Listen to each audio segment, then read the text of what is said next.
Oui, absolument. C'est une excellente suggestion. Je vais m'en occuper immédiatement.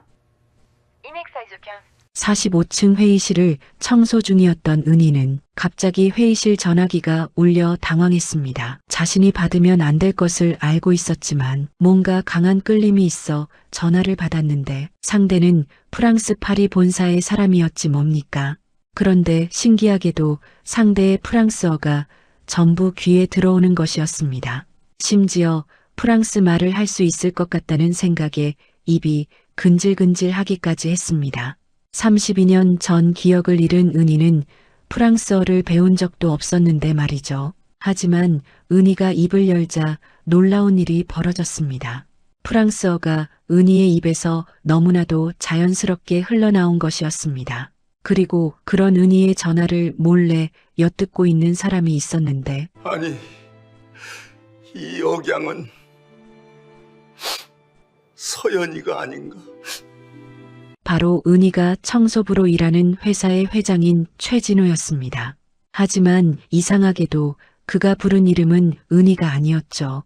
이게 도대체 어떻게 된 일일까요? 은희는 평생에 배운 적 없는 프랑스어를 유창하게 말하고 최진호 회장은 그 억양에서 자신의 잃어버린 딸의 이름을 부르는 것이 참으로 이상했습니다.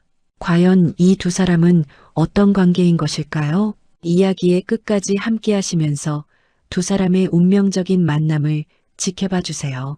이야기 시작하겠습니다.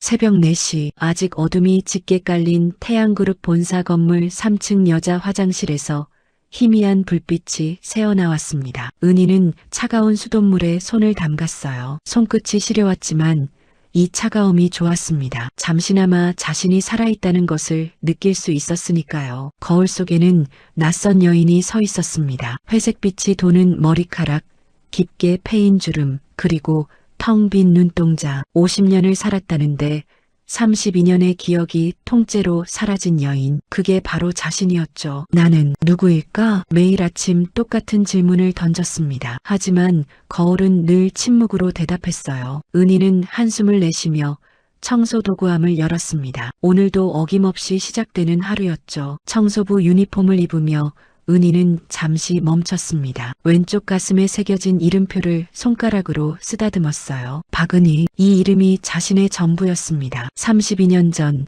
보호소에서 나왔을 때 받은 이름. 그 이전의 삶은 마치 안개 속에 갇힌 것처럼 아무것도 보이지 않았어요. 복도로 나서자 발소리가 텅 빈 공간에 메아리 쳤습니다. 은희는 천천히 하지만 우아한 걸음걸이로 엘리베이터를 향해 걸어갔어요. 자신도 모르게 허리를 곧게 펴고 턱을 살짝 들고 있었죠. 마치 무도회장으로 향하는 것처럼요. 은희야, 여기 있었구나. 익숙한 목소리에 은희가 뒤를 돌았습니다. 선배 청소부 영숙이 헐레벌떡 뛰어오고 있었어요. 60대 중반의 영숙은 은희에게 유일한 가족 같은 존재였죠. 언니, 벌써 나오셨어요? 그럼 오늘은 내가 아침 준비했지. 어서 가자. 김밥 식으면 맛없어. 영숙의 손에 이끌려 휴게실로 향하는 은희의 얼굴에 작은 미소가 번졌습니다. 이런 소소한 일상이 은희를 살아가게 하는 힘이었어요. 휴게실에는 따뜻한 김이 모락모락 피어오르는 김밥과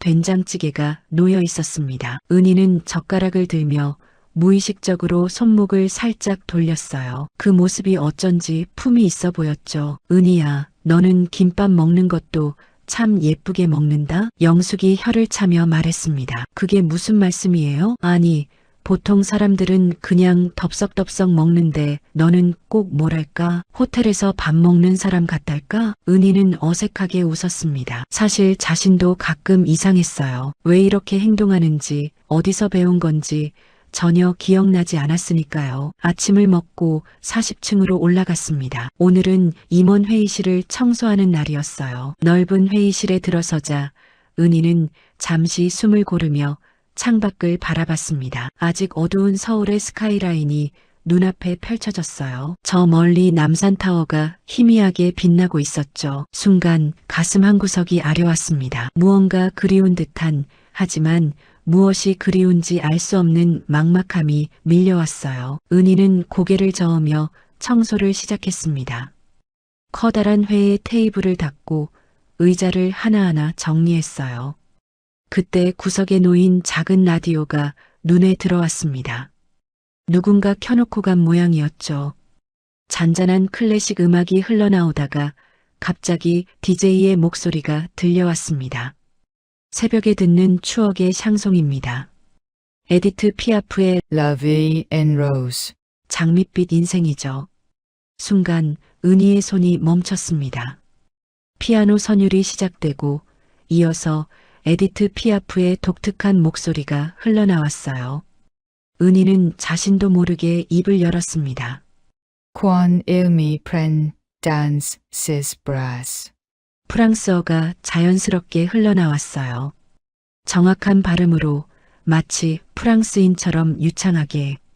은희는 깜짝 놀라 입을 다물었습니다. 심장이 미친 듯이 뛰기 시작했어요. 내가 지금 뭘 한 거지? 손에 들고 있던 걸레가 바닥으로 떨어졌습니다. 은희는 떨리는 손으로 입을 가렸어요. 프랑스어라니. 자신이 프랑스어를 할 줄 안다니. 이게 무슨 일이란 말인가요? 머릿속이 하얗게 변했습니다. 무언가가 꿈틀거리며 올라오려 했지만 보이지 않는 벽에 막혀 다시 가라앉았어요. 은희는 비틀거리며 의자에 주저앉았습니다. 그때였습니다. 누구요? 낮고 위험 있는 목소리가 회의실에 울려 퍼졌어요. 은희가 화들짝 놀라 고개를 들자 문가에 한 노인이 서 있었습니다. 최진호 회장이었어요. 76세의 나이에도 꼿꼿한 자세, 날카로운 눈빛, 태양그룹을 일으킨 전설적인 인물이 바로 눈앞에 서 있었죠. 은희는 황급히 일어나 고개를 숙였습니다. 죄송합니다. 청소부 박은희입니다. 라디오 소리가 너무 컸나요? 바로 끄겠습니다. 하지만 회장은 대답하지 않았어요. 그저 은희를 뚫어지게 바라볼 뿐이었죠. 그 시선에는 놀라움과 의구심 그리고 알 수 없는 그리움이 섞여 있었습니다. 은희는 고개를 들 수가 없었어요. 회장의 시선이 너무나 무거웠거든요. 마치 자신의 영혼을 꿰뚫어 보는 것 같았습니다. 방금 노래를 부르셨습니까? 회장의 목소리가 미세하게 떨렸어요. 은희는 더듬거리며 대답했습니다. 아, 네. 죄송합니다. 제가 실수를. 프랑스어를 하십니까? 순간 은희의 숨이 멎었습니다. 회장의 눈빛이 더욱 날카로워졌어요. 은희는 고개를 저으며 뒷걸음질 쳤습니다. 아, 아니요. 저는 프랑스어를 모릅니다. 그저 라디오에서 나오는 걸 따라한 것뿐이에요. 거짓말이었죠. 은희는 자신이 거짓말을 하고 있다는 걸 알았습니다. 하지만 진실을 말할 수가 없었어요. 자신도 이해할 수 없는 일이었으니까요. 회장은 한참을 은희를 바라보다가 천천히 다가왔습니다. 은희는 본능적으로 뒤로 물러났어요. 그러다 테이블 모서리에 허리가 부딪혔죠. 작은 신음이 새어나왔습니다. 회장이 걸음을 멈췄어요. 그리고는 주머니에서 뭔가를 꺼냈습니다. 하얀 손수건이었어요. 괜찮으십니까? 회장이 손수건을 내밀었습니다. 은희는 당황한 채 손수건을 받았어요. 그 순간 두 사람의 손끝이 스쳤습니다. 전기가 통한 듯한 느낌이었어요. 은희는 흠칫 놀라 손을 거두었고 회장도 잠시 멈칫했습니다. 무거운 침묵이 흘렀어요. 은희는 떨리는 목소리로 말했습니다. 감사합니다. 이제 청소를 마저 해야 해서. 잠깐. 회장의 목소리에 은희가 발걸음을 멈췄습니다. 뒤돌아보니 회장이 창가에 서서 어둠이 걷히기 시작하는 도시를 바라보고 있었어요.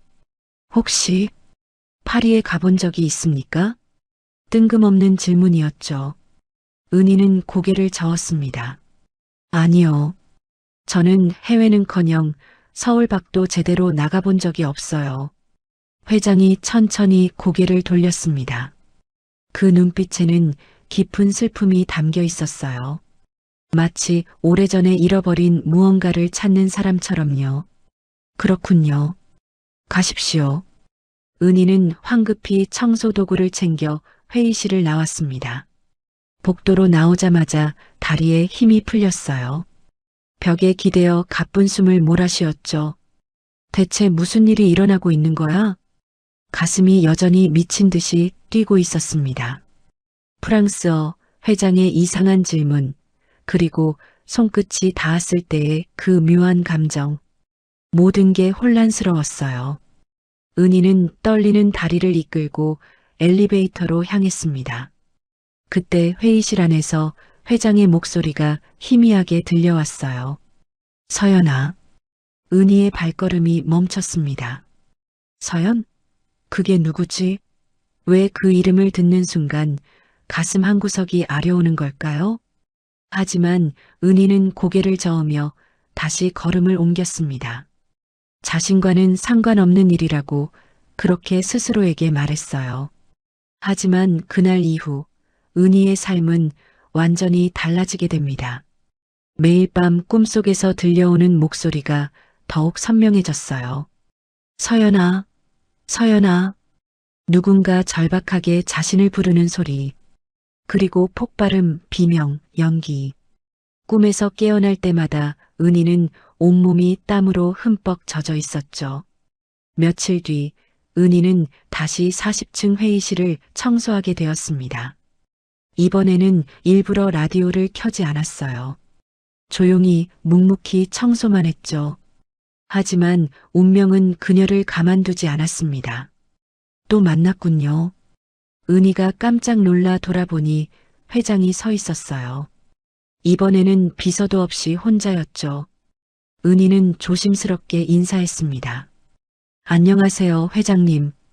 회장은 은희에게 다가와 탁자 위에 무언가를 놓았습니다. 작은 사진이었어요. 은희는 무심코 사진을 들여다봤다가 숨이 멎을 뻔했습니다. 사진 속에는 행복하게 웃고 있는 한 가족이 있었어요. 젊은 시절의 회장과 우아한 부인, 그리고 이 아이가 제 딸입니다. 32년 전 파리에서 실종됐죠. 은희는 사진 속 소녀를 뚫어지게 바라봤습니다. 왜일까요? 왜 이 아이의 얼굴이 이렇게 낯익은 걸까요? 마치 거울을 보는 것 같은 이 느낌은 뭐란 말입니까? 서연이라고 합니다. 당시 18살이었어요. 서연. 또 그 이름이었습니다. 은희의 손이 미세하게 떨렸어요. 회장이 조용히 말을 이었습니다. 파리 유학 중에 테러를 당했습니다. 시신도 찾지 못했어요. 그저 사라졌죠. 회장의 목소리에 깊은 상처가 묻어났습니다. 은희는 사진을 내려놓으며 말했어요. 안타까운 일이네요. 하지만 왜 제게 이런 얘기를. 당신을 처음 봤을 때부터 느꼈습니다. 뭔가 닮았다고. 은희의 심장이 쿵 하고 내려앉았습니다. 회장이 은희의 눈을 똑바로 바라봤어요. 특히 그 걸음걸이, 프랑스어를 하는 모습, 모든 게 서연을 떠올리게 합니다. 전 프랑스어를 못합니다. 은희가 다급하게 말했지만 회장은 슬픈 미소를 지었어요. 저도 압니다. 불가능한 일이라는 걸. 하지만 회장이 말을 멈추고 한숨을 쉬었습니다. 32년이란 세월이 흘렀지만 아직도 포기할 수가 없네요. 혹시나 하는 마음에 미안합니다. 불편하게 해드려서. 회장이 돌아서려는 순간 은희의 입에서 나지막한 목소리가 흘러나왔어요. 저도 32년 전 기억이 없어요. 회장이 멈춰섰습니다. 천천히 뒤를 돌아봤죠. 은희는 떨리는 목소리로 계속했어요. 18년 전 한강 다리 밑에서 발견됐대요. 그 이전의 기억은 아무것도 없어요. 두 사람의 눈이 마주쳤습니다. 그 순간 은희는 알 수 없는 감정에 휩싸였어요. 슬픔인지 그리움인지 아니면 두려움인지 가슴이 미어지는 것 같았습니다. 회장의 눈에 눈물이 맺혔어요. 하지만 그는 애써 감정을 누르며 말했죠. 그런 사연이 있으셨군요. 힘드셨겠습니다. 은희도 눈물이 날 것 같았어요. 왜인지는 모르겠지만 이 노인 앞에서는 마음이 무너져 내리는 것 같았습니다. 회장님도 많이 힘드셨겠네요. 딸을 잃는다는 게 어떤 건지 말을 마치지 못했습니다. 목이 메어왔거든요. 회장이 고개를 끄덕였어요. 네, 지옥이었죠. 지금도 매일 밤 그 아이를 꿈에서 만납니다. 돌아온다고, 꼭 찾아온다고 약속하는데 아침이 되면 또 사라지죠. 은희의 가슴이 찢어지는 것 같았습니다. 왜일까요? 남의 일인데 왜 이렇게 아픈 걸까요? 그때 회장이 조심스럽게 물었어요. 혹시 한 가지만 더 여쭤봐도 될까요? 은희가 고개를 끄덕이자 회장이 탁자를 가리켰습니다. 손으로 탁자를 한번 두드려 보시겠어요? 아무렇게나 편하게. 이상한 부탁이었지만 은희는 순순히 따랐어요. 손가락으로 탁자를 톡톡 두드렸죠. 톡, 토독, 톡톡, 토독. 독특한 리듬이었습니다. 은희는 무의식적으로 그 리듬을 반복했어요. 그런데 회장의 얼굴이 창백해졌습니다. 그만하세요. 회장의 목소리가 떨렸어요. 은희가 놀라 손을 거두었습니다. 왜 그러세요? 제가 뭔가 잘못. 아닙니다. 그저 그 리듬이 서연이가 어릴 때 늘 두드리던 리듬과 똑같아서 순간 정적이 흘렀습니다. 은희는 자신의 손을 내려다봤어요. 이 손이, 이 리듬이 왜 그 사라진 소녀와 같은 걸까요? 두려움이 밀려왔습니다. 혹시 정말로? 아니, 그럴 리 없어요. 자신은 박은희입니다. 보호소에서 지어준 이름을 가진 과거가 없는 청소부일 뿐이에요. 하지만 마음 한구석에서 작은 목소리가 속삭였습니다. 정말로 그럴까? 정말로 너는 박은희일 뿐일까? 은희는 고개를 세차게 저었어요. 그리고는 황급히 청소도구를 챙겼습니다. 죄송합니다. 저 이제 가봐야 해요. 다른 층도 청소해야 해서. 박은희 씨, 회장의 부름에 은희가 문 앞에서 멈췄습니다. 돌아보니 회장이 애틋한 눈빛으로 바라보고 있었어요. 언제든 도움이 필요하시면 저를 찾아오세요. 뭐든 도와드리겠습니다. 은희는 고개만 끄덕이고 서둘러 회의실을 나왔어요. 복도를 걸으며 은희는 생각했습니다. 이제 그만 잊어버리자. 나는 박은희야. 그냥 평범한 청소부일 뿐이야. 하지만 운명의 톱니바퀴는 이미 돌아가기 시작했습니다. 그리고 머지않아 32년 동안 잠들어 있던 진실이 깨어나게 될 것입니다. 일주일이 지났습니다. 은희는 여전히 매일 새벽 4시에 일어나 청소를 시작했어요. 하지만 뭔가 달라진 게 있었죠. 거울을 볼 때마다 회장이 보여준 사진 속 소녀의 얼굴이 겹쳐 보였습니다. 서연. 그 이름이 머릿속에서 떠나질 않았어요. 잠들기 전에도 일어날 때도 청소를 하면서도 계속 그 이름이 맴돌았죠. 마치 누군가 귓가에 속삭이는 것처럼요. 오늘은 45층 임원 회의실을 청소하는 날이었습니다. 은희는 엘리베이터를 타며 깊은 한숨을 내쉬었어요. 오늘은 회장님을 만나지 않았으면 좋겠어. 하지만 왜일까요? 마음 한구석에서는 다시 만나고 싶은 마음도 있었습니다. 그 따뜻한 눈빛, 슬픔이 가득한 목소리가 자꾸 생각났거든요. 45층에 도착하자 은희는 조심스럽게 회의실 문을 열었습니다. 다행히 텅 비어 있었어요. 은희는 안도의 한숨을 쉬며 청소를 시작했죠. 넓은 회의실 창밖으로 아침 햇살이 쏟아지고 있었습니다. 서울의 전경이 한눈에 들어왔어요. 은희는 잠시 창가에 서서 풍경을 바라봤습니다. 그때였어요. 따르릉, 따르릉. 회의실 구석에 있는 전화기가 울렸습니다. 은희는 놀라서 뒤를 돌아봤어요. 이런 시간에 누가 전화를? 전화는 계속 울렸습니다. 은희는 어쩔 줄 몰라 했어요. 받아야 할까요? 아니면 그냥 놔둬야 할까요?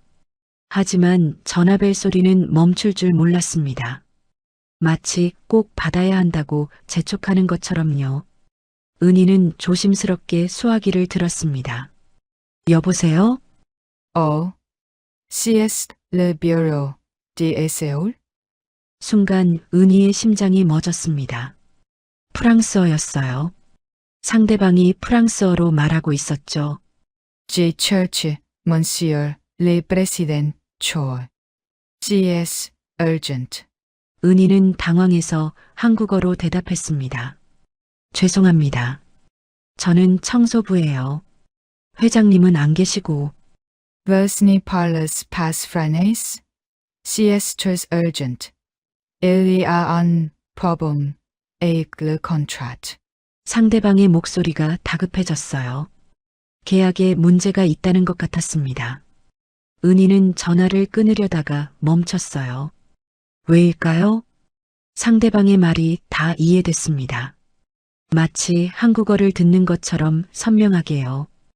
은희의 입이 저절로 열렸습니다. Un instant. S'il vous plaît. De quoi s'agit-il exactement? 완벽한 프랑스어였어요. 은희는 자신이 무슨 말을 하는지도 모른 채 계속했습니다. Le président n'est pas encore arrivé. Mais c'est urgent. Je peux prendre le message. 상대방이 놀란 듯 잠시 침묵했다가 말했어요. Oh, vos parlez français. Do you merci écoutes? Nous avons un gros problème avec le contrat de fusion. 그 후로 10분 동안 은희는 유창한 프랑스어로 대화를 나눴습니다. 복잡한 비즈니스 용어들도 막힘없이 이해하고 대답했어요. 마치 평생 이 일을 해온 사람처럼요. 대화를 마무리하며 은희는 무의식적으로 말했습니다. Comme une phrase le dit. Le véritable voyage de découverte n'y consiste pas, chercher de nouveaux paysages mais avoir de nouveaux yeux. Cette situation aussi, nous devons l'avoir avec de nouveaux yeux. 프루스트의 잃어버린 시간을 찾아서의 한 구절이었죠. 진정한 발견의 여행은 새로운 풍경을 찾는 것이 아니라 새로운 눈을 갖는 것이다. 전화를 끊고 나서야 은희는 자신이 한 일을 깨달았습니다. 아니, 다리에 힘이 풀렸어요. 은희는 비틀거리며 의자에 주저앉았습니다. 온몸이 떨렸어요. 땀이 이마에 송글송글 맺혔죠. 내가 지금 뭘 한 거야? 어떻게 내가 프랑스어를? 그것도 그냥 프랑스어가 아니었어요. 비즈니스 프랑스어, 문학 인용까지. 이건 고등교육을 받은 사람만이 할 수 있는 수준이었죠. 은희는 떨리는 손으로 머리를 감쌌습니다. 머릿속이 빙글빙글 돌았어요. 기억하려고 애썼지만 여전히 32년 전은 텅 비어 있었습니다. 그때였어요. 훌륭하십니다. 낮은 목소리에 은희가 화들짝 놀라 고개를 들었습니다. 회장이 문가에 서 있었어요. 얼마나 오래 서 있었을까요? 은희의 얼굴이 창백해졌습니다. 회장이 천천히 다가왔어요. 그 눈빛에는 놀라움과 함께 알 수 없는 감정이 담겨 있었죠. 파리 본사의 마르탱 이사였습니다. 까다롭기로 유명한 사람인데 당신이 완벽하게 응대하셨더군요. 은희는 일어서려 했지만 다리가 말을 듣지 않았어요. 회장이 손을 내밀어 부축했습니다. 그 손길이 따뜻했어요. 죄송합니다. 제가 함부로 전화를 받아서 사과하실 필요 없습니다. 오히려 감사해야죠. 중요한 문제였거든요. 회장이 은희를 가만히 바라봤습니다. 그 눈빛이 점점 붉어졌어요. 마치 무언가를 참고 있는 것처럼요. 프루스트를 인용하셨죠? 새로운 눈을 갖는 것이라고. 은희가 고개를 끄덕였습니다. 회장의 목소리가 떨렸어요. 서연이가 제 딸이 가장 좋아하던 구절입니다. 순간 공기가 무거워졌습니다. 은희는 숨을 쉴 수가 없었어요. 가슴이 조여왔죠. 회장이 먼 곳을 바라보며 말했습니다. 32년 전 서연이가 파리로 떠나던 날이 생각나네요. 회장의 눈앞에 그날의 기억이 펼쳐졌습니다. 공항이었어요. 18살의 서연이 밝게 웃으며 손을 흔들고 있었죠. 긴 머리가 바람에 날렸고 눈은 별처럼 빛났습니다.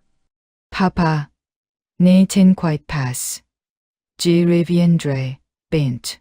아빠, 걱정하지 마세요. 금방 돌아올게요. 서연이는 늘 아버지를 프랑스식으로 파파라고 불렀어요. 그게 더 정답다고 하면서요. 공부 열심히 하고 전화 자주 하고. 회장이 걱정스럽게 당부하자 서연이가 장난스럽게 경례를 했죠. 위, 파퍼, 걱정 마세요. 저 이제 어른이에요. 그때 서연이가 갑자기 아버지를 꼭 안았습니다. 사랑해요, 아빠. 정말 많이 사랑해요. 그게 마지막이었어요. 회장의 회상이 끝났습니다. 그의 눈에서 눈물이 흘러내렸어요. 은희도 자신도 모르게 눈물을 흘리고 있었습니다. 왜일까요? 남의 이야기인데 왜 이렇게 가슴이 아픈 걸까요? 죄송합니다. 제가 너무 감정적이 됐네요. 회장이 손수건으로 눈물을 닦았어요. 은희도 손등으로 눈가를 훔쳤죠. 아니에요. 저도 왜인지 모르겠지만 은희가 말을 잇지 못했습니다. 목이 메어왔거든요. 회장이 조심스럽게 물었어요. 박은희 씨, 정말로 과거를 전혀 기억하지 못하시나요? 은희가 고개를 끄덕였습니다. 네. 18년 전 보호소에서 깨어났을 때부터의 기억밖에 없어요. 그전은 완전히 텅 비어 있죠. 병원에서는 뭐라고 하던가요? 외상 후 스트레스로 인한 기억 상실이래요. 큰 충격을 받으면 뇌가 스스로를 보호하기 위해 기억을 지운다고. 회장이 깊은 숨을 들이쉬었습니다. 그리고는 결심한 듯 말했어요. 혹시 제가 도와드려도 될까요? 기억을 찾는 것을요. 은희가 놀라서 회장을 바라봤습니다. 왜 저를 도와주시려고? 솔직히 말씀드리면 이기적인 마음입니다. 당신이 혹시라도 제 딸일 수도 있다는 희망 때문이죠. 회장의 목소리에 간절함이 묻어났어요. 은희는 고개를 저었습니다. 그럴 리 없어요.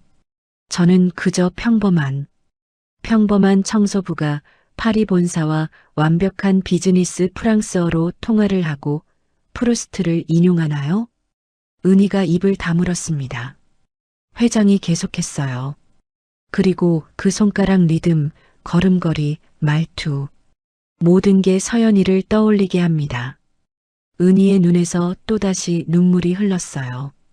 두려웠습니다. 진실이 밝혀지는 게 무서웠죠. 만약 자신이 정말 서연이라면? 그럼 왜 32년 동안 가족을 잊고 살았을까요?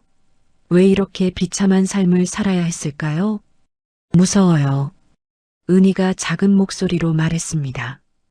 기억이 돌아오는 게, 진실을 아는 게 무서워요. 회장이 은희의 손을 부드럽게 잡았어요. 그 손이 따뜻하고 든든했습니다. 괜찮습니다. 천천히 해도 돼요. 제가 옆에 있을게요. 은희는 회장의 눈을 바라봤습니다. 그 눈에 담긴 진심이 느껴졌어요. 마치 정말로 아버지의 눈빛 같았죠. 그 순간 은희의 머릿속에서 무언가가 번쩍했습니다. 파퍼, 작은 속삭임이 새어나왔어요. 회장의 눈이 크게 떠졌습니다. 방금, 뭐라고? 은희도 놀라서 입을 막았어요. 자신이 무슨 말을 한 건지 알 수 없었죠. 그저 입에서 저절로 나온 말이었습니다. 죄송해요. 저도 모르게. 은희가 황급히 일어섰습니다. 더 이상 여기 있을 수 없었어요. 뭔가 무너져 내리는 것 같았거든요. 저 가봐야 해요. 박은희 씨, 회장이 불렀지만 은희는 뛰듯이 회의실을 나갔습니다. 복도를 달려 화장실로 들어갔어요. 세면대를 붙잡고 거친 숨을 몰아쉬었습니다. 거울 속에 자신이 낯설어 보였어요. 아니, 어쩌면 처음으로 진짜 자신을 보고 있는 건지도 몰랐죠. 나는 누구야? 박은희야?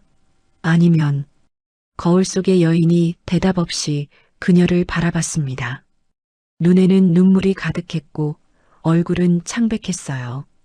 은희는 떨리는 손으로 수도꼭지를 틀었습니다.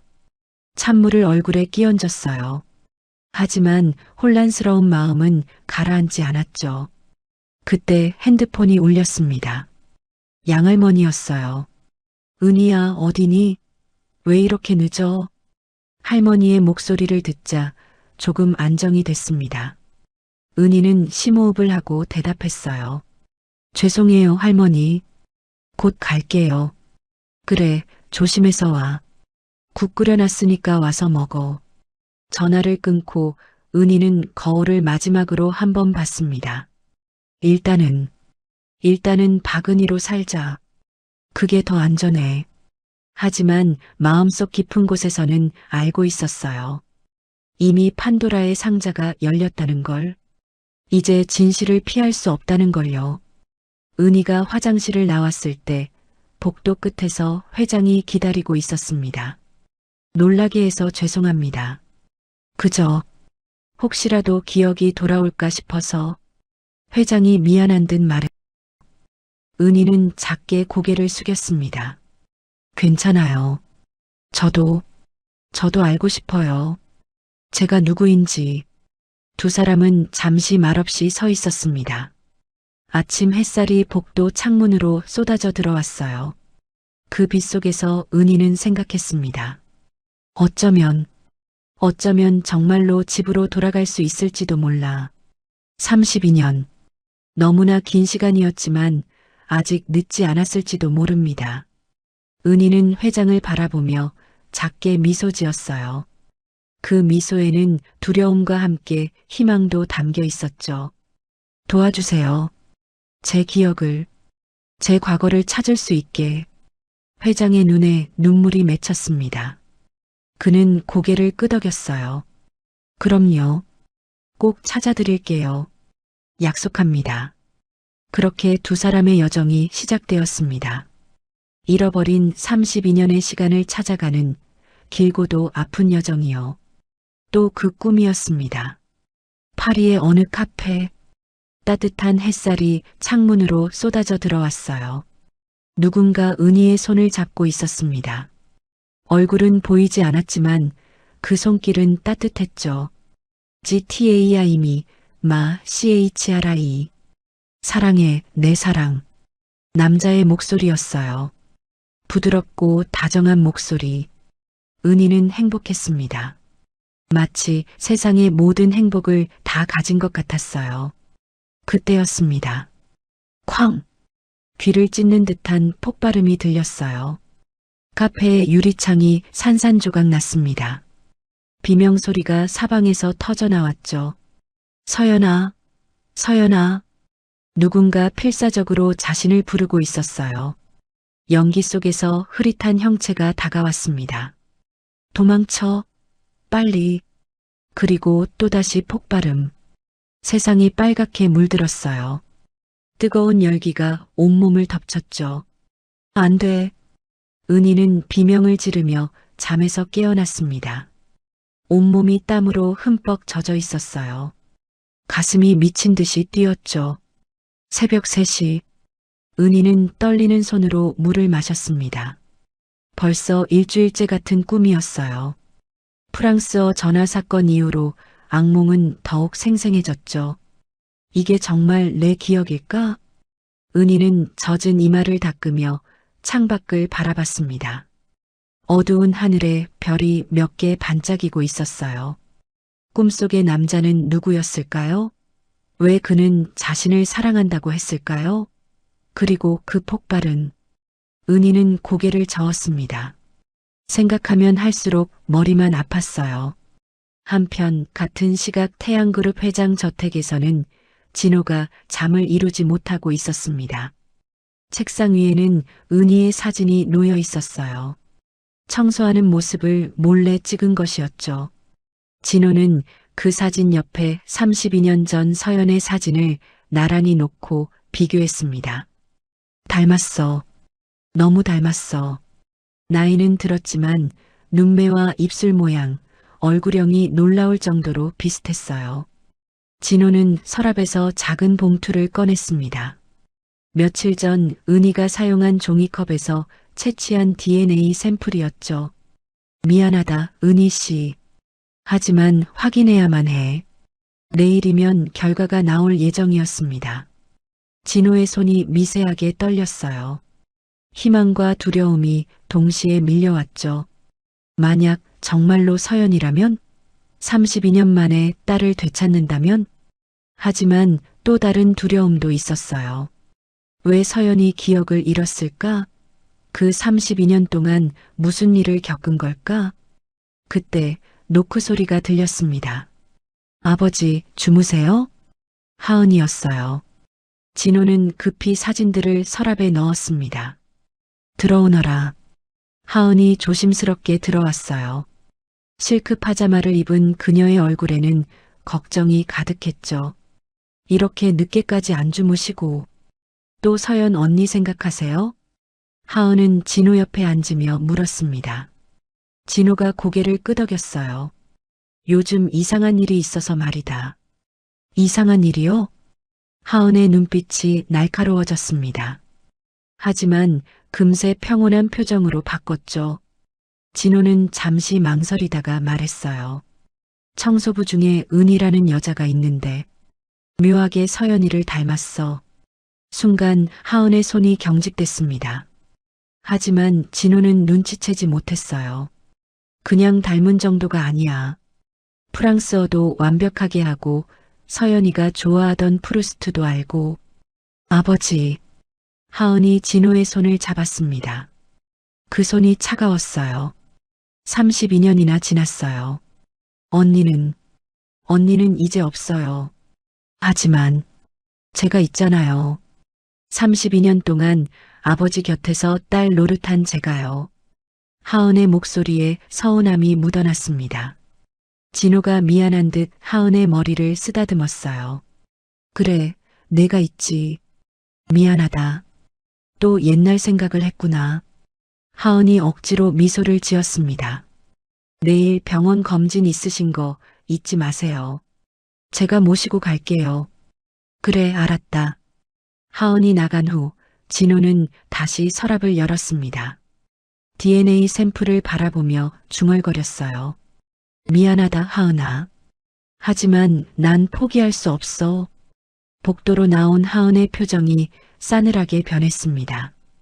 그녀는 빠른 걸음으로 자신의 방으로 갔어요. 방문을 잠그고 핸드폰을 꺼냈죠. 여보세요? 나예요. 급한 일이 생겼어요. 목소리가 날카로웠습니다. 박은이라는 여자 조사해줘요. 태양그룹 청소부예요. 모든 걸 다 알아내야 해요. 특히 과거를. 전화를 끄는 하은은 거울을 바라봤습니다. 45세의 그녀는 여전히 아름다웠어요. 최고의 교육을 받고 최고의 옷을 입고 최고의 삶을 살아왔죠. 모두 서연의 자리였습니다. 32년 동안 이 자리는 내 거였어. 하은의 눈에 차가운 빛이 스쳤어요. 아무도 빼앗을 수 없어. 설령 그게 진짜 서연이라고 해도. 다음 날 오후 은희는 회장실로 호출을 받았습니다. 청소부가 회장실에 불려가는 일은 거의 없었어요. 은희는 떨리는 마음으로 엘리베이터를 탔죠. 혹시 해고되는 건 아닐까? 별의별 생각이 다 들었습니다. 회장실 앞에 도착하자 비서가 안내했어요. 들어가세요. 회장님이 기다리고 계십니다. 은희가 조심스럽게 문을 열고 들어갔습니다. 넓은 회장실 한쪽에는 그랜드 피아노가 놓여 있었어요. 진호가 피아노 앞에 앉아 있었죠. 오셨습니까? 앉으세요. 진호의 목소리는 부드러웠어요. 은희는 긴장한 채 소파에 앉았습니다. 혹시 제가 무슨 잘못이라도... 아닙니다. 그저 차 한잔하면서 이야기를 나누고 싶어서요. 진호가 미소 지었어요. 비서가 차를 가져왔죠. 은희는 찻잔을 들었다가 다시 내려놨습니다. 손이 떨려서 차를 마실 수가 없었어요. 진호가 물었습니다. 혹시 피아노 치실 줄 아세요? 뜬금없는 질문이었죠. 은희는 고개를 저었어요. 아니요. 피아노는 한 번도. 그럼 한번 앉아보시겠어요? 그냥 건반을 한번 눌러보세요. 이상한 부탁이었지만 은희는 순순히 피아노 앞에 앉았습니다. 하얀 건반과 검은 건반이 가지런히 놓여 있었어요. 은희는 조심스럽게 손을 올렸죠. 그 순간 이상한 일이 일어났습니다. 손가락이 저절로 움직이기 시작했어요. 도레미파솔라시도, 그리고 이어서 흘러나온 선율. 쇼팽의 녹턴이었습니다. 은희는 놀라서 손을 걷었어요. 심장이 터질 것 같았죠. 어떻게 내가... 진호의 눈에 눈물이 맺혔습니다. 그 곡은 서연이가 가장 좋아하던 곡이에요. 은희는 피아노를 내려다봤어요. 자신의 손이 낯설게 느껴졌죠. 이 손이 정말 자신의 손일까요? 저는 피아노를 배운 적이 없어요. 정말로요. 목소리가 떨렸습니다. 진호가 천천히 다가와 은희 옆에 앉았어요. 은희 씨, 제가 하나 더 부탁드려도 될까요? 은희가 고개를 끄덕이자 진호가 탁자를 가리켰습니다. 탁자를 한번 두드려 주세요. 그때처럼요.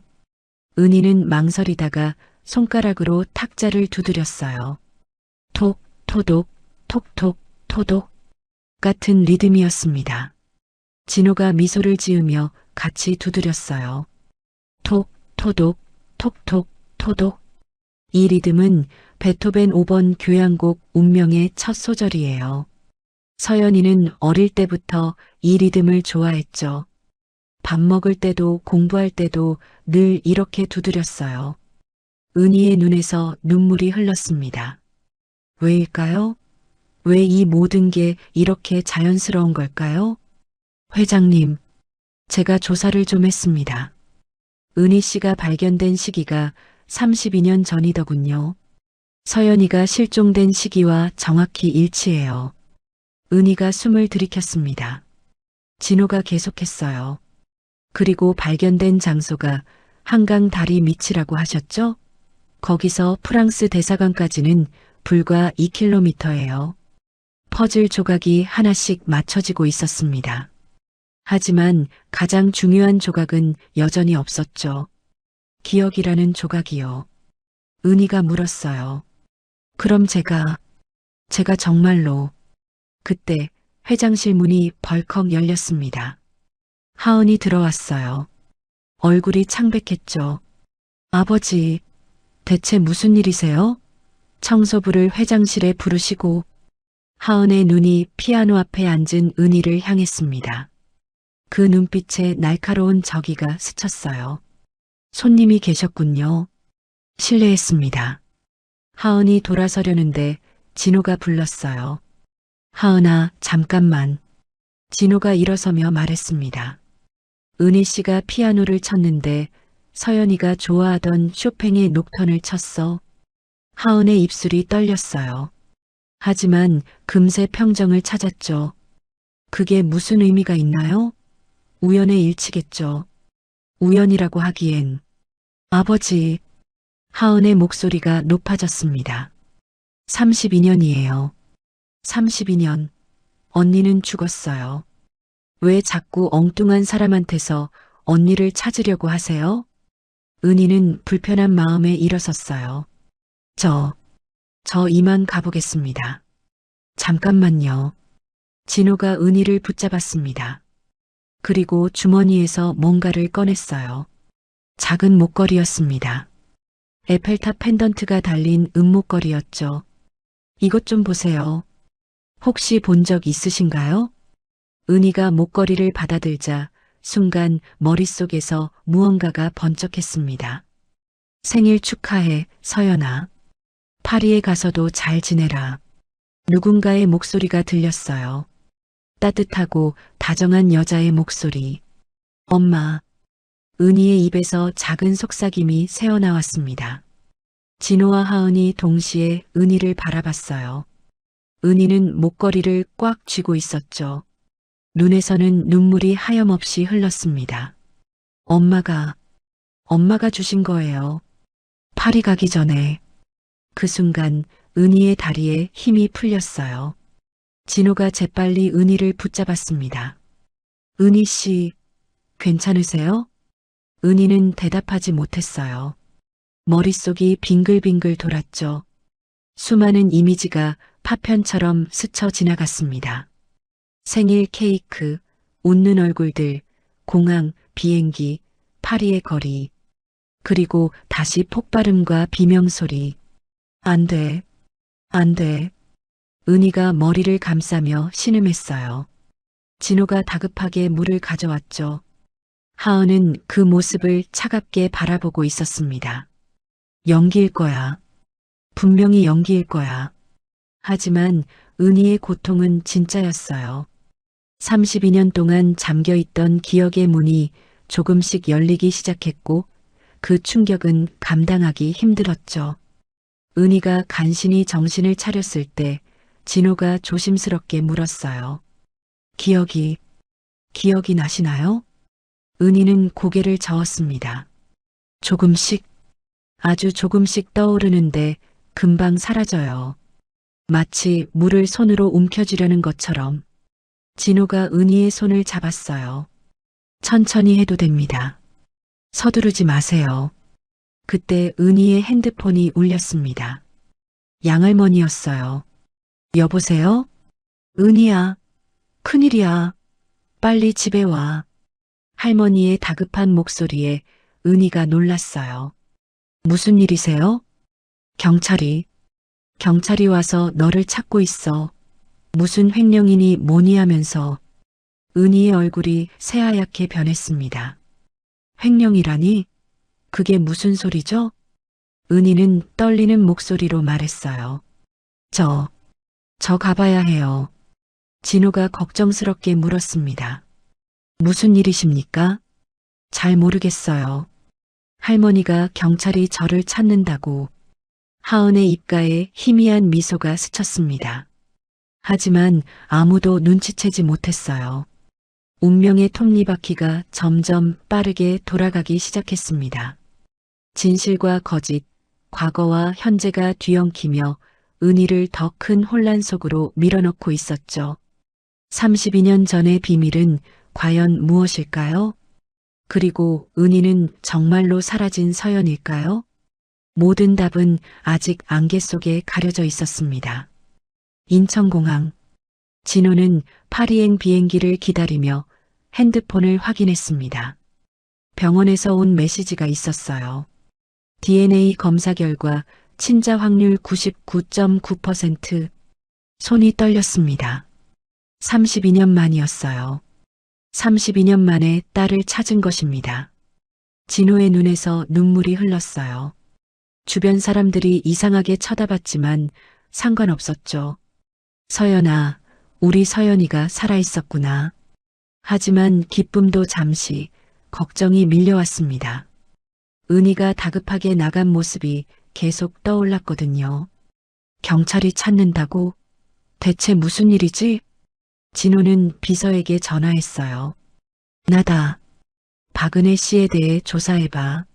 무슨 일이 있는지. 그리고 비행기에 올랐습니다.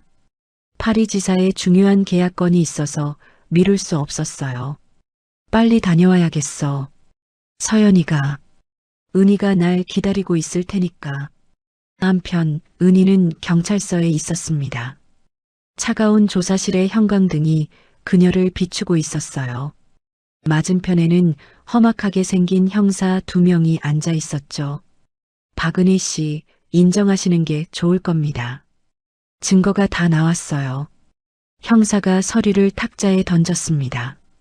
3억 원이 은희 명의의 계좌로 입금됐다가 사라진 기록이었어요. 은희는 믿을 수 없다는 표정으로 서류를 봤습니다. 이게 무슨 소리예요? 저는 이런 돈 본 적도 없어요. 본 적도 없다고요? 당신 명의 계좌잖아요. 제 명이긴 하지만 저는 이런 계좌 만든 적이 없어요. 은희의 목소리가 떨렸어요. 억울함과 분노가 뒤섞였죠. 형사가 냉소적으로 웃었습니다. 다들 그렇게 말하죠. 하지만 증거는 거짓말하지 않아요. 그때 문이 열리고 누군가 들어왔습니다. 하은이었어요. 그녀는 걱정스러운 표정으로 은희에게 다가갔죠. 은희 씨, 괜찮으세요? 제가 아버지 대신 왔어요. 은희는 하은을 보며 안도했습니다. 부회장님, 저는 정말 억울해요. 저는 아무것도 한 게 없다고요. 하은이 은희의 손을 잡았어요. 그 손이 차가웠지만 은희는 눈치채지 못했죠. 알아요. 저도 믿어요. 변호사를 구해드릴게요. 그리고 형사들을 돌아보며 말했습니다. 이분은 우리 회사의 성실한 직원이에요. 분명 오해가 있을 거예요. 형사가 고개를 저었어요. 죄송하지만 구속영장이 청구된 상태입니다. 일단 유치장으로 가셔야 해요. 은희의 얼굴이 하얗게 변했습니다. 유치장이라니. 저는 정말 아무것도. 은희 씨. 하은이 은희를 바라봤어요. 그 눈빛에 묘한 빛이 스쳤죠. 진실은 언젠가 밝혀질 거예요. 조금만 참아요. 은희는 고개를 떨구었습니다. 온몸에서 힘이 빠졌어요. 왜 나한테 이런 일이. 유치장은 차갑고 어두웠습니다. 은희는 딱딱한 바닥에 웅크리고 앉았어요. 다른 수감자들이 그녀를 훑어봤지만 은희는 신경 쓸 여력이 없었죠. 30년 전 보호소에서 시작해서 뿌리 없이 살았지만 정직하게 살았는데 눈물이 났어요. 서러움이 밀려왔죠.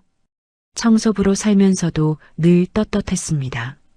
남의 것에 손대지 않았고 성실하게 일했어요. 그런데 이제 와서 도둑으로 몰리다니.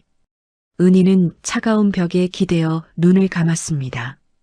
그때 또다시 꿈이 찾아왔어요. 이번에는 더욱 선명했습니다. 파리의 카페. 창밖으로 에펠탑이 보였어요. 은희는 누군가와 마주 앉아 있었죠.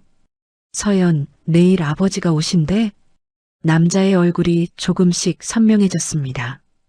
갈색 머리에 파란 눈. 따뜻한 미소를 짓고 있었어요. 응, 아빠가 보고 싶다고 하셔서. 피에르, 우리 아빠 만나면 놀라지 마. 왜? 무서운 분이야? 아니, 너무 다정하셔서 오히려 부담스러울 거야. 두 사람이 웃었습니다. 행복한 웃음이었어요. 그때 카페 문이 열리고 검은 옷을 입은 남자들이 들어왔습니다. 뭔가 이상했어요. 서연, 빨리 나가. 피에르가 은희를 밀었습니다. 그 순간 쾅! 폭발음과 함께 세상이 뒤집혔어요. 유리창이 깨지고 사람들이 비명을 질렀죠. 서연아, 서연아. 누군가 절박하게 부르는 소리. 경호원이었어요. 피투성이가 된 채로 은희를 찾고 있었죠. 아가씨, 어디 계세요?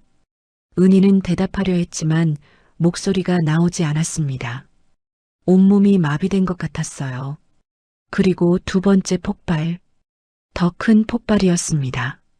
건물이 무너지고 연기가 자욱했어요. 은희는 정신을 잃었죠. 아가씨. 꿈에서 깨어났을 때 은희는 온몸이 땀으로 젖어 있었습니다. 하. 숨이 가빴어요. 심장이 미친 듯이 뛰었죠. 경호원. 그 사람은 누구지? 꿈속에 경호원 얼굴이 떠올랐습니다. 충직한 눈빛, 필사적인 목소리. 나를 지키려고 그렇게. 은희는 무릎에 얼굴을 묻었어요. 기억이 조금씩 돌아오고 있었습니다. 하지만 아직도 많은 부분이 어둠 속에 있었죠. 다음 날 아침 은희는 다시 조사실로 불려갔습니다. 이번에는 검사가 와 있었어요. 박은희 씨 구속영장이 발부됐습니다. 이제 구치소로 이송됩니다. 은희가 절망적으로 외쳤어요. 저는 정말 억울해요. 누가 저를 모함한 거예요. 그건 재판에서 밝히시죠. 은희는 수갑을 찬 채 호송차에 올랐습니다. 창밖으로 서울의 풍경이 지나갔어요. 평범한 사람들이 평범한 일상을 살고 있었죠. 나도 저렇게 살고 싶었는데. 그때 호송차가 신호에 멈췄습니다. 은희는 창밖을 보다가 깜짝 놀랐어요. 태양그룹 본사 건물이 보였거든요. 높은 건물 꼭대기 어딘가에 회장실이 있을 거예요. 회장님, 은희는 간절히 생각했습니다. 제발 저를 구해주세요. 저는 정말 당신의 딸인 것 같아요. 마치 기도하듯 간절했어요. 한편 파리의 호텔에서 진호는 전화를 받고 있었습니다. 뭐라고? 은희 씨가 구속됐다고? 비서의 보고에 진호의 얼굴이 창백해졌어요. 3억 횡령이라니 그럴 리가 없어. 내가 직접 확인한 DNA 결과가 있어. 그녀는 내 딸이야. 하지만 회장님 증거가. 닥쳐. 당장 최고의 변호사를 구해. 그리고 비행기표를 받고 지금 당장 돌아간다. 진호는 서둘러 짐을 쌌습니다. 서연아, 조금만 기다려. 아빠가 간다. 이번엔 꼭 지켜줄게. 32년 전엔 지키지 못했지만 이번엔 다를 거예요. 진호는 공항으로 향하며 다짐했습니다. 누가 내 딸을 함정에 빠뜨렸는지 반드시 밝혀내고 말겠어. 서울의 어느 호텔 스위트룸. 하은은 와인을 마시며 창밖을 바라보고 있었어요. 야경이 아름다웠죠. 핸드폰이 울렸습니다. 다 처리됐습니다. 증거도 완벽하고요. 수고했어요. 하은이 전화를 끊고 중얼거렸어요. 미안해요, 은희 씨. 하지만 이 자리는 내 거예요. 와인잔에 비친 자신의 얼굴을 보며 하은은 생각했습니다. 32년 동안 내가 최서연이었어. 이제 와서 바뀔 순 없어. 하지만 마음 한구석이 불편했어요. 은희의 절망적인 눈빛이 자꾸 떠올랐거든요. 내가 나쁜 사람인가? 하은은 고개를 저었습니다. 아니야. 난 내 자리를 지키는 것뿐이야. 진실과 거짓. 그 경계에서 모든 사람이 갈등하고 있었습니다. 그리고 곧 모든 진실이 밝혀질 시간이 다가오고 있었어요. 회장실이 무거운 침묵에 잠겨 있었습니다. 진호는 파리에서 돌아온 지 3시간 만에 모든 진실을 알게 되었어요. 책상 위에는 수북이 쌓인 서류가 있었죠. 은희의 억울함을 증명하는 서류들이었습니다. 그리고 그 옆에는 또 다른 서류가 있었어요. 이하은 본명 김하은. 아버지 김철수 사망. 진호의 손이 떨렸습니다. 철수. 32년 전 그날이 떠올랐어요. 충직했던 경호팀장 김철수. 서연이를 지키다가 목숨을 잃은 그 사람. 문이 열리고 하은이 들어왔습니다. 얼굴이 창백했어요. 아버지, 부르셨어요? 진호가 천천히 고개를 들었습니다. 그 눈빛에는 분노와 슬픔이 뒤섞여 있었죠. 하은아. 아니, 김하은. 하은의 몸이 굳었어요. 입술이 파르르 떨렸죠. 아버지, 왜 그랬니? 왜 은희를, 내 딸을 함정에 빠뜨렸니? 하은의 눈에서 눈물이 흘렀습니다. 더 이상 숨길 수 없었어요. 미안해요. 미안해요, 아버지. 하은은 무릎을 꿇었습니다. 온몸이 떨렸어요. 저는 너무 무서웠어요. 그리고 32년 전 이야기가 시작되었습니다. 하은이 13살이었을 때였어요. 어느 날 우체부가 편지를 전해줬죠. 아버지가 남긴 유서였습니다. 하은아, 아빠가 지켜야 할 아가씨를 지키지 못했다.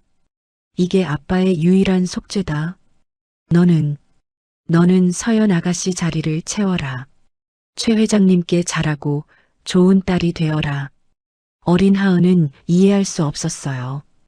왜 자신이 다른 사람의 자리를 채워야 하는지. 회장님이 절 데려가셨어요. 넌 이제 내 딸이다라고 하셨죠.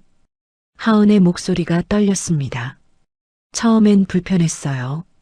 하지만 시간이 지나면서 정말로 딸이 된 것 같았어요. 최고의 교육, 따뜻한 사랑, 모든 것을 받았습니다. 하은은 행복했어요. 32년이에요, 아버지. 32년 동안 전 최하은이었어요. 당신의 딸이었고 이 회사의 후계자였죠. 진호가 한숨을 쉬었습니다. 그래서 은희를 없애려 한 거니? 하은이 고개를 끄덕였어요. 은희 씨를 처음 봤을 때부터 알았어요. 그 사람이 진짜라는 걸. 그 걸음걸이, 말투, 모든 게 언니와 똑같았으니까요. 눈물이 볼을 타고 흘렀습니다. 전 모든 걸 잃고 싶지 않았어요. 아버지도, 이 자리도, 제 인생도요. 진호가 일어섰습니다. 천천히 하은에게 다가갔어요. 하은아, 내 아버지, 넌 내 딸이야. 피는 섞이지 않았지만 32년 동안 내 딸이었어. 하은이 놀란 눈으로 진호를 바라봤습니다. 하지만 진짜가 나타났잖아요. 진호가 하은의 어깨에 손을 올렸어요. 서연이를 되찾았다고 해서 너를 잃는 건 아니야. 난 이제 딸이 둘인 거지. 하은이 흐느꼈습니다. 정말이에요? 그래. 하지만 은희에게 한 일은 용서할 수 없어. 내가 직접 사과하고 모든 걸 바로 잡아야 해. 하은이 고개를 끄덕였어요. 네, 그럴게요. 다음 날 아침 구치소 면회실. 은희는 유리 너머로 진호를 바라봤습니다. 그 옆에는 우아한 부인이 있었어요. 은희는 본능적으로 알았죠. 저분이 어머니라는 걸. 은희야. 아니, 서연아. 부인의 목소리가 떨렸습니다. 엄마야. 내 엄마란다. 은희의 눈에서 눈물이 흘렀어요. 32년 만에 듣는 엄마라는 단어였습니다. 엄마. 작은 속삭임이 새어나왔어요. 부인이 유리에 손을 댔습니다. 은희도 따라서 손을 댔죠. 차가운 유리 너머로 온기가 전해지는 것 같았어요. 미안해, 우리 딸. 32년이나 혼자 두고. 진호도 목이 메었습니다. 서연아, 이제 우리가 다 해결할 거야. 곧 나올 수 있어. 조금만 참아. 은희는 울면서도 미소 지었어요. 아빠, 엄마, 그 단어가 얼마나 그리웠는지, 얼마나 부르고 싶었는지. 32년의 세월이 한꺼번에 밀려왔습니다. 면회 시간은 짧았어요. 하지만 그 짧은 시간 동안 은희는 온 세상을 되찾은 기분이었죠. 나에게도 가족이 있었구나. 나를 찾아 헤맨 가족이. 진호와 부인이 일어섰습니다. 떠나기 전 진호가 말했어요. 서연아, 기억해. 넌 혼자가 아니야. 이제 우리가 있어. 은희가 고개를 끄덕였습니다. 눈물 속에서도 희망이 보였어요. 곧 이 악몽 같은 시간이 끝날 거라는 희망이요. 3개월 후 태양그룹 회장 저택의 정원에는 웃음소리가 가득했습니다. 은희는 하얀 원피스를 입고 피아노 앞에 앉아 있었어요. 옆에는 어머니가 다정하게 앉아 있었죠. 서연아, 이 부분은 이렇게 치는 거야. 어머니의 손길이 부드러웠습니다.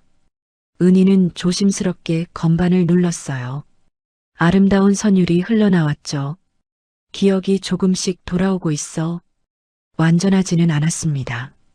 하지만 가끔씩 번쩍하고 떠오르는 장면들이 있었어요.